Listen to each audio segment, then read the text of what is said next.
Good morning, everyone. As you can probably tell, I am not playing EU4 today. The time I realized that it was Wednesday and I'm supposed to be making a video, it was like too late to be making a video. See, I know I haven't made any videos recently, and this is really loud. I'm just going to skip this. Sorry, I hope you could hear that. Now, as I'm saying, I know I haven't been making any videos recently. I have been working and doing other stuff. I've been, well, first off, I've been playing quite a lot of this, Roman Total War, which you may or may not have heard of. It's quite a fun game.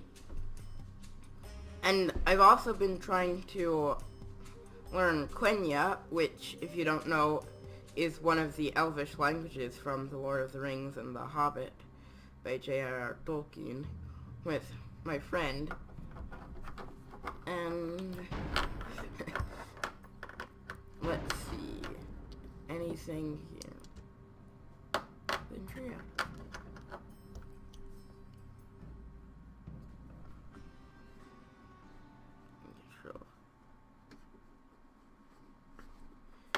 Okay, so, you don't know, this is a historical-based game based on the rise of the Roman Empire, where in the start you get to play as one of 3 Roman patrician families. The House of Julii, which you may recognize the name, is the house that Julius Caesar, also known as Julius Caesar, came from. The House of Brutii, and the House of the Scipiones. It says Scipii, although, so, the Julii is a plural of Julius, Brutii is a plural of Brutius, and Scipii here would be the plural of Scipius, but their names aren't Scipius, they are Scipio, so the plural would be Scipiones. So, I've been playing quite a lot of this recently. I've also been doing other stuff. I'm just going to start a bit of this. We can watch the this. Only true Romans. We saved Rome. We drove out the kings. We made the Republic. The family deserve respect for that. Respect and obedience. We know what is best for Rome. New lands, living space, territory, slaves. I know what must be done. The Greeks. They look down their perfumed noses at all Romans, and they hate us. I'm going to give them a reason for hate. Pretty sure those guys were just pushing the air and it was Roman moving like steel. That's the answer. catapult thing. Roman I love steel Florida. in the Brutii fist. And the other great Roman families. The Scipii. Trash. They have no respect for proper Roman ways. For us, the Julii prostitute themselves as if the people mattered. Bah. We Brutii must lead Rome. So there, as you can tell, first off, the voice actors of this did not actually pronounce things in classical Latin, the language the Romans would have spoken. And second off, as you could probably tell from that, the Brutii don't like the other Roman houses, apparently. So let me just show you a bit of playing of this, and I'm also going to show you something else I've been working on a bit later.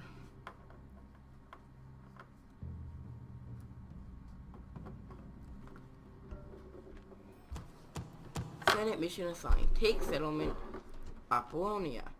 Right here. So you see, this is a rebel village which I think is basically just to save space, and it makes the game not have really lag and have to process stuff. There are a bunch of things that, rather than being controlled by actual nations, are just controlled by rebels, which are sort of placeholders. No, they don't have any diplomacy. They're always at war with everybody. So this game takes place in a turn-based format, but if I were to start a battle, that would actually be a real-time thing, and it's quite good. Let's see. So I want to take Apollonia over here. I own 2 settlements here, Tarentum and Croton. If I look here, population of Tarentum is increasing and the citizens are happy. This income number, I've heard that just because there's a negative next to it, which will sometimes happen, does not mean you're not making a profit from that village. It's something where I'm not quite sure what it means. Okay, here, people are happy. I can increase the tax rate. They're still happy, but I'll make more money.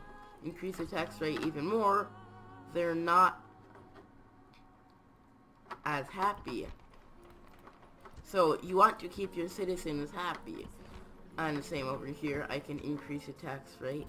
Here, they won't tolerate the tax rate is high. I can also tell them to build things. I want them to build a port here so I can get more ships. And here, we should, let's see. So, in everything, you'll have a choice of one of these 3 religious buildings you can build. You cannot have two different types of religious buildings, and each of the 3 Roman families have different gods and goddesses they can make shrines to of the Roman pantheon. So Brutii can make a shrine to Juno, which will increase public order due to happiness and public health bonus, which will make people in your town healthier and less likely to revolt. Shrine to Mercury will also increase public order due to happiness and increase tradable goods. So he'll get more stuff to trade and people will be less likely to revolt. And with a shrine to Mars, that just increases the happiness. Although, I'm not sure, but I think possibly once I upgrade to like a temple or other stuff, it may do other things. For now, I think I'm going to build a shrine to Mercury here. So, you see, here's a building browser which shows all the things. Up here are the town levels. A town has a governor's house, but once you get enough citizens in your town, upgrade to a large town by building a governor's villa. Once you get enough citizens in your large town, you could upgrade to a minor city by building a palace, etc., etc., etc. That will increase the size of the town on the battle map, which you can look at here. This is a map you would be fighting a battle on if somebody were to attack your settlement. So, as you upgrade your city, it changes how it looks down here. For example, if you build buildings, you'll then be able to see the building on the battle map. If you increase the size of the city, it will then appear larger on the battle map. And some things actually work with defense. For example, over here, you can see a simple wooden palisade guards the city, which gives some defense, but if you just get a ram, it's pretty easy to break it down. But these little towers over here, there does not appear to be anybody in them, but which is odd, but they shoot arrows at enemies who would be attacking who come too close. Although I could upgrade this wall to a larger one, in which case I would be able to station units like archers on the wall to shoot at the enemies. Oh, then the enemies could bring ladders and siege towers to get onto the wall and try to take it without having to damage it. So I think I'll show you a battle a bit later. And then I will show you something else in the video. I can't actually record it with Fraps, so I'm just going to tell you about and then insert it. So that's enough here. I'm going to return to the campaign map. Then you can also train units in towns. The type of units you can train is based on where the town is, and, well, I guess it depends what nation you are. Some nations will train their own units in all towns they conquer. Others will train the local units in the towns they conquer. And some can train all units in the towns they conquer. So here, I can train Roman units. Like, I could train Equites or a Bireme, which is a boat. And also what you can hire is determined by what the settlement has. So if I go here, since this town only has a simple barracks, then I can just recruit town watch, and there's no port, so I can't recruit a Bireme. But if I go here, I could recruit Equites, because I have got a stables. I could recruit war dogs. I don't know what's required to do that. Let's look at... because I have a stables, and because I have a port, I could train Bireme. So war dogs are pretty... Well, and get into battle, you can let them go, and then they'll just... Well... General. So I'm going to tell my people to get on this ship. General. Onward. Out of move, sir.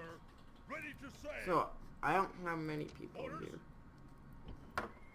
I could also build a unit of Velites from Tarentum.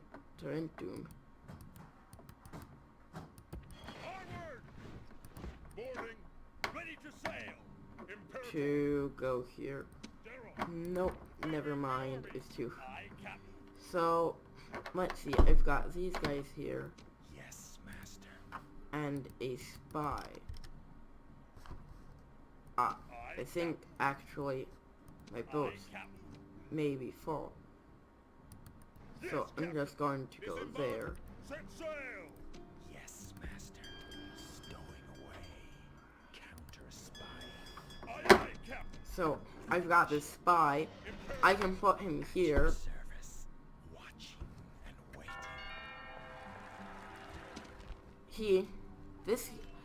waiting. My faction leader, who basically rules on my land, got a new person, a spy master, +1 command, -20 discount and agent training cost. That's nice. So each family member of your faction has some traits which will modify things, as well as a retinue, which what do you think? For example, this guy's sharp, which gives him influence, command, and management. I believe influence increases his popularity with the Senate and the people. Management increases his ability to take taxes to manage settlements and govern them, and command increases his ability to fight. So a politician, which gives +2 influence in terms of getting elected to a senatorial office, and 10% bonus to your popularity. He's also a confident commander, is +1 command. If I go to this guy, he has different traits. He's intelligent, +2 influence, +2 command, +2 management. So it's like the sharp trait the other guy had, but it's better. Guy is also a political animal, +1 influence, improve the chance of getting elected to a senatorial office, 5% bonus to your popularity. Yeah, so there's like a politician, but worse, but he's also a natural born leader, which gives him +2 command. And then if you click this little button here, where you can look at your faction here, capital city, Tarentum, faction leader, the family members, the regions you control, the battles you've won and lost, and here the victory condition, because I set it to a short campaign, hold 15 provinces and destroy or outlast the following factions: Macedon and the Greek cities, which is sort of ahistorical because the Greeks were a lot of different city-states which would fight, as you may or may not know. So if I had picked the regular campaign, I need to get 50 settlements, and then once I get large enough, I'm not quite sure how much land I need to have, I could start the Roman Civil War, where I need to take Rome and fight the other Roman great houses.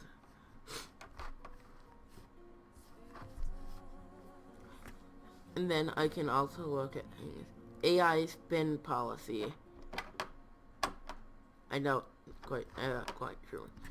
Financial here, this is looking at my money. So this projects that I will lose 1,686 coins next time. Okay, let's just get rid of this darn diplomacy. This shows everybody's relation. House of Brutier. I am allied with the House of Julii, the House of Scipiones, and the SPQR, or Roman Senate. And I am enemies with rebels. Other than the SPQR is not enemies with rebels, that's interesting, and that everybody should be enemies with rebels and allies with no one. Later on, people may declare war on each other and form alliances. And you can demand people become your protectorate. I'm not quite sure what that means. Sir! General! So, now, let's tell these people to attack here. I can assault the settlement. It has enough food to last 2 turns. So that means if I were to just keep the siege on for 2 turns and they don't manage to attack me and defeat me, they'll just surrender and I'll get the settlement. But I don't feel like waiting 2 turns, so I'm going to take it now. Okay, I have 637 men and they have 481 men. According to this, I am, the strength ratio is 7 to 2. I'm not quite sure how much. Also, it cannot flee from battle. If this loses, all units will be destroyed. Very nice. Also, the AI in this is pretty awful, especially in the cities. So I could click automatically resolve battle. Oh, there's a high chance I'll do better if I fight battle on the map, because again, that would basically just let the AI control all your troops and fight the enemy or something, basically. And since the AI is awful, it's likely that you'll lose more troops than if you fight manually. And I want to show you a manual battle anyway.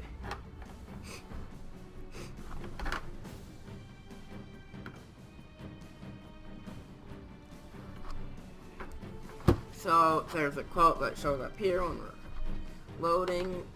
Now let's just wait for this to load.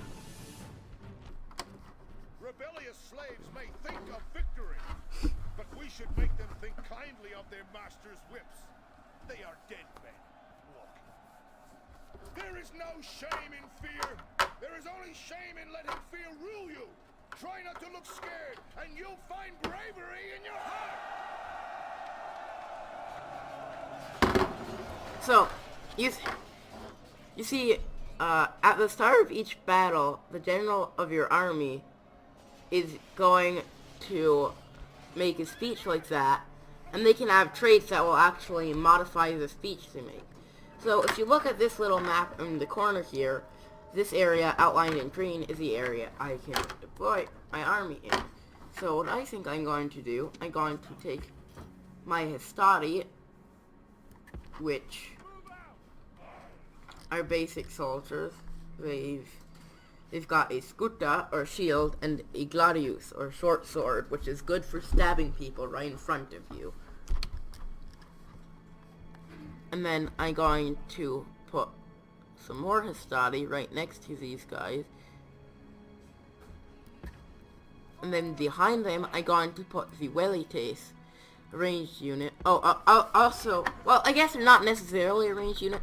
So Hastati and the Welites both can fight in melee, or they can fight ranged. So Hastati, you can't really see it, I've got no idea where they keep it, but they each have 2 pilum, or 2 pila. And if an enemy is close, they can throw their pila. You see, if I move this around, that little arrow there, if it's green, it means it's within range that they can range weapons. These Welites, it seems, have 3 pila, so I think they would throw 2 and then use the other for fighting. They have longer range than the Hastati. And then over here, I've got a general, Roman general, which is heavy cavalry, and I could put him over here, and I'm going to put my Equites over here. This is before the battle has started, so I just get to put my troops wherever I want. Now I can start the battle. If I press P, it will pause it. I can use these buttons down here to unpause it. And let's tell my people here. Since I'll just increase the speed a little bit so they go a little faster. If you hold the space bar, you can see the things here. Anyway, and just showing you an example. Now I can click this button and they will run.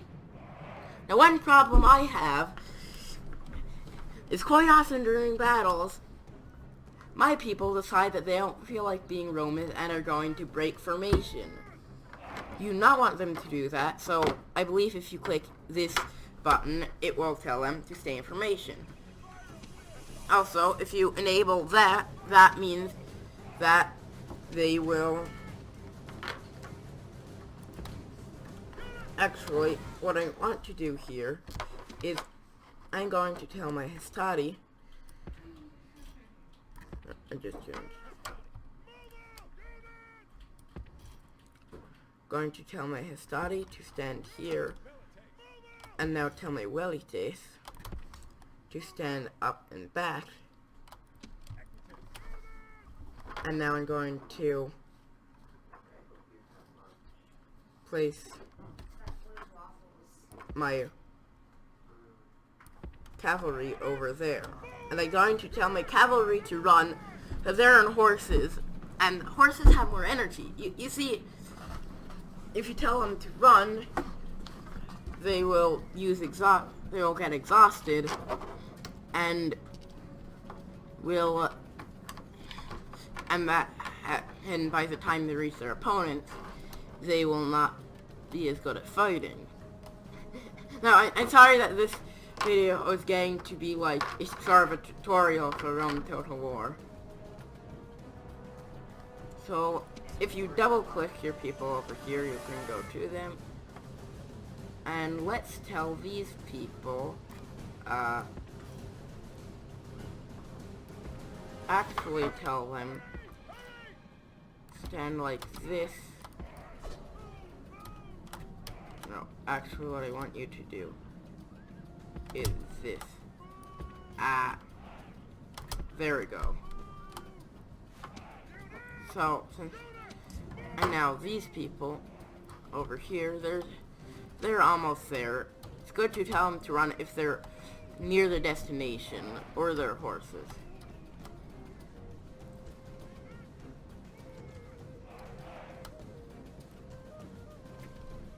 So let's just wait for these Welites to get into position. And I've got these cavalry over here. Now, if I just tell these guys, actually, halt that order. I want you to stay here. Are they going back into position? Yes. Oh, you see, they started entering into the settlement. So, those people... Here, so, what I'm going to do is I'm going to send these people into the settlement, hopefully causing... Oh my golly. They're sending all of their units over to my cavalry, which is not that good for my cavalry. It looks like they just got bends as well. All this means I can send these people up here and flank them.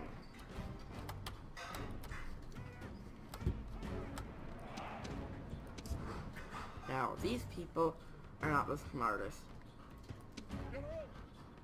I'm just going to... These people here. These are peltests. I want you to stay here. And these peltists are going to... So these people, as you might expect, since they're called peltists, pelt you. And let's tell these people to run up as well.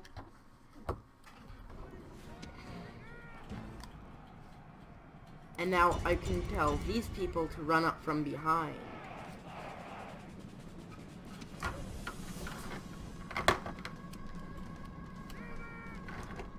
Although, now, since I've got troops in this central square and they don't, that means as soon as this timer runs out, I will capture the settlement. They don't want that to happen, so they're going to send troops back there. So... The enemy army is in flight! Pursue them and drive them from the battlefield! So, usually, well, you might want to continue it so you can kill as many of your enemy's troops as you want. As you can, so they have less troops next battle. Although here, since it's a settlement, I won I won, so they will not keep any troops. Well, men remain 139, but the unit is disbanded because there's got nowhere to run to because it was a siege. So, now I have captured the settlement. I can occupy it, which will just give me a bit of money. I can enslave the population, which will give me some money, and send some of the population around to my other settlements to work as slaves. Or I can exterminate them, in which case I'll kill everybody and take more money. I don't want to do that, I'm just going to occupy it. So take settlement, Apollonia. They're pleased I have done this. I have been awarded 500 denarii, which is this gold here. Awaiting your command. Honor, joining the troops. Aye, Captain. And now, Sail! Sir! Awaiting your command. I've got a diplomat. I'm going to tell him to come over here. And now I'm going to end my turn. I see what happens. Get trade agreement with Macedon. That's good. So here, there's a Greek army. If I tell a diplomat, to go to them, I can trade us at map information, and trade rights. That seems fair. We accept your offer. It is generous and fair. See, now they want me to get a trade agreement with Macedon. I happen to know that this settlement over here, Larissa, is ruled by Macedon because the Greeks have given me a map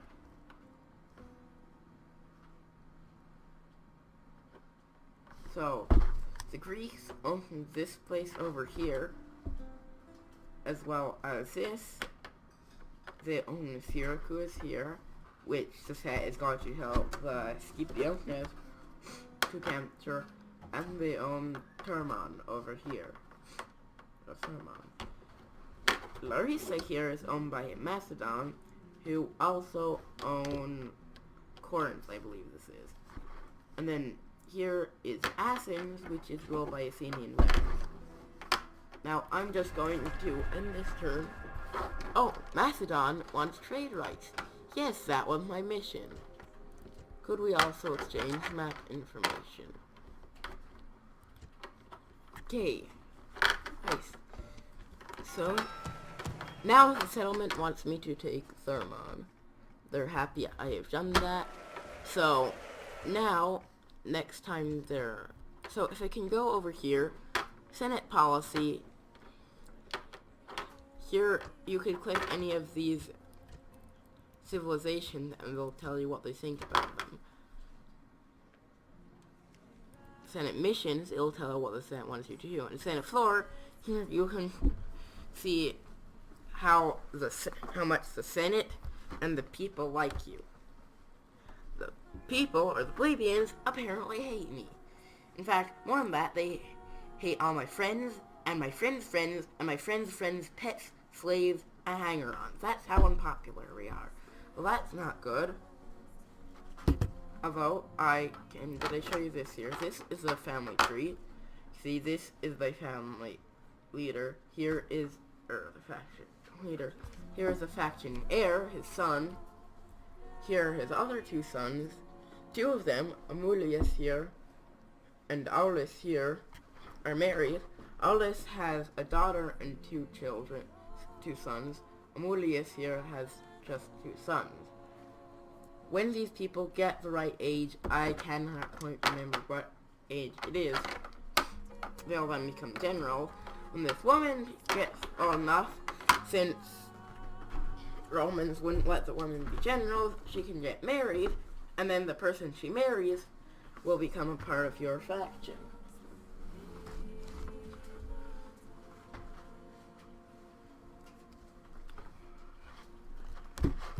So, now, I can also look here at the Senate offices. You know what, that's odd. Every single game I play, when I look at the Senate offices, all of them are owned by someone from the faction of Rome, except for one. There's one quaestor who is of some faction other than mine. When I was playing as the Yuli and the Scipii, it was a Brutii, but now I'm playing as the Brutii, it's the Scipiones, sorry. Also, they're sort of unrealistic because there are two consoles, and I believe there are like 3 ideals and a bunch of quaestors, so it's sort of silly that there can only be one of each of them.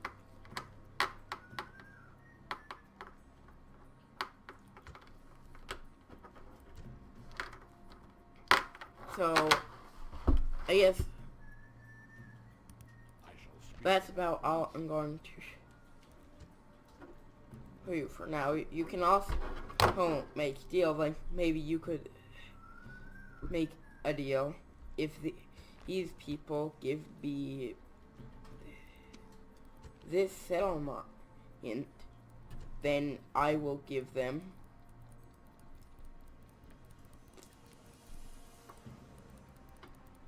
let's just say, for an example, 5,000 denarii. They're not going to accept this because it's an awful deal. Oh, actually, if I just, they'll give me Larissa if I give them 5,550 denarii per turn for 6 turns. No, I'm not going to accept that. I can't afford it. Sorry. Bye. You can also create alliances with them. And to declare war, you don't realize that you're diplomat there. You just need to send your army up to one of their armies or settlements. Now that is all I'm going to do for now. I'm just going to... I guess I'll save this. Brutii. And now I'm going to the main menu. I'm just going to leave this open because if I close it, it's going to stop recording. So, anyways, the other thing I wanted to talk about, there's something I was working on. I'm going to show it after I finish talking. It's a map, which you could probably recognize as a map of Europe, and you will probably note it, well, a map of Europe and some other areas, like part of the Middle East and North Africa, and you will probably notice a bunch of black circles and stars on it, which represent cities. The stars are capital cities, and the circles are other important cities. Let's see. Now, also you'll see on the side a little glowing box, which if you never watched what's called a mapping video on YouTube, you probably won't know. So it's basically an alternate future / history / whatever of parts of the world videos where they show the map, and the box is for diplomats, things and whatnot. Like, maybe so maybe what I would do is I would show the Turkish flag in the box and write Turkey, and below that I write, "Hey Egypt, would you like to enter an alliance?" And then I would change the flag to the Egyptian, write Egypt, and then if Egypt accepts the offer of an alliance from Turkey, I would write yes, or if they decline, I would write no. I'm sure you know what I'm talking about. And I think that's all I've got to say for now. I hope this video was not too long. Goodbye. If you like this video, please like. I don't know if anyone would like this. Goodbye. A winter's day in a deep